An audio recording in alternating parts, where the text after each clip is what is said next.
प्रणाम, कैसे हैं आप सब। और आज एक बहुत ही खुशी की बात है कि हमारे बहुत ही अच्छे मित्र गोपी गुंजन जी का बर्थडे है। तो wish you very very happy birthday Gopi ji. आप जियो हजारों साल, भगवान से मेरी यही मनोकामना है।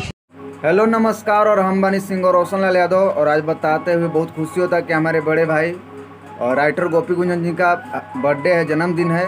तो हैप्पी बर्थडे मेरे भाई।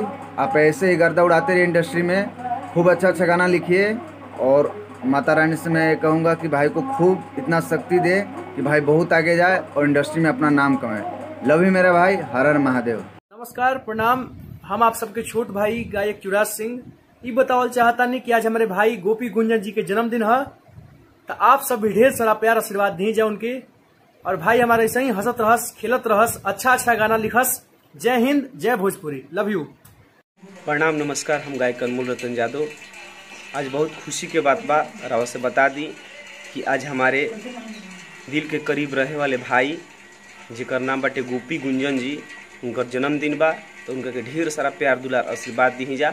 और हमारा भी तरफ से गोपी गुंजन भाई के ढेर सारा जन्मदिन के बधाई। जय माता दी।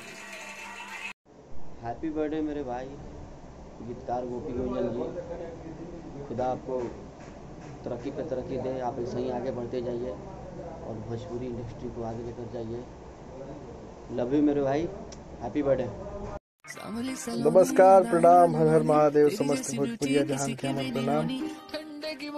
आज बहुत खुशी के बाद बाकी हमारे भाई बहुत ही अच्छे गीतकार गोपी गुंजन के जन्मदिन बा। तो हमारा तरफ से, हमारा पूरा टीम की तरफ से उनका के जन्मदिन के ढेर सारा शुभकामना। गोपी भाई अब जहाँ भी रहिए एकदम हंसते खिलखिलाते रहिए। हैप्पी बर्थडे, हर हर महादेव। नमस्कार, प्रणाम, गोड़ लागतनी। हम हैं संजीव सिंह। और आज एगो बात बतावे में रउआ लोग के बहुत खुशी हो रहा बा कि भोजपुरी के बहुत ही अच्छा गीतकार, बहुत ही नेक दिल इंसान भाई गोपी गुंजन जी के आज जन्मदिन है। तो भाई आपके जन्मदिन के बहुत बहुत शुभकामना बा। और समस्त भोजपुरिया जहान से भी हमार विनती रही कि रउआ लोग भी हमारा भाई गोपी गुंजन जी के बहुत सारा आशीर्वाद और ढेर सारा प्यार दें। लव यू, हर हर Mahadev, happy birthday to you भाई। नमस्ते, प्रणाम। हम भोजपुरी गायक राजा रणधीर सिंह सबका के प्रणाम करतनी। हमरा दिल के करीब बहुत खुशी के बात बा, हमारे छोट भाई गोपी गुंजन जी के आज जन्मदिन बा। हम माई से यही प्रार्थना करें कि माई तरह के इतना शक्ति देश के यही तरह रोआ बढ़िया बढ़िया गीत लिखत रहीं और खूब जिंदगी में तरक्की करी और खूब आगे बढ़ी। हैप्पी बर्थडे टू यू आपके दिल से। जय हो, धन्यवाद। नाम हर हर महादेव। हम आप सबके छोट भाई गायक सिद्धार्थ राज।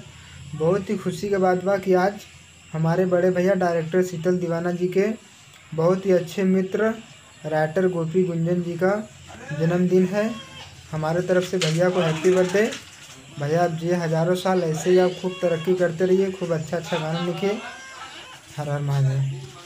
प्रणाम, कैसे हैं आप सब। और आज एक बहुत ही खुशी की बात है कि हमारे बहुत ही अच्छे मित्र गोपी गुंजन जी का बर्थडे है। तो wish you very very happy birthday Gopi ji. आप जियो हजारों साल, भगवान से मेरी यही मनोकामना है। नमस्ते, प्रणाम। हम एक्टर डायरेक्टर शीतल दीवाना।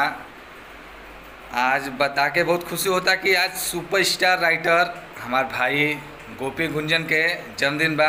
भाई के जन्मदिन की ढेर सारी शुभकामनाएं। माता रानी आपके ऊपर ऐसे ही आशीर्वाद बनाए रखिए और आप बहुत ज़्यादा तरक्की करिए। हर हर महादेव, हैप्पी बर्थडे भाई, लव यू।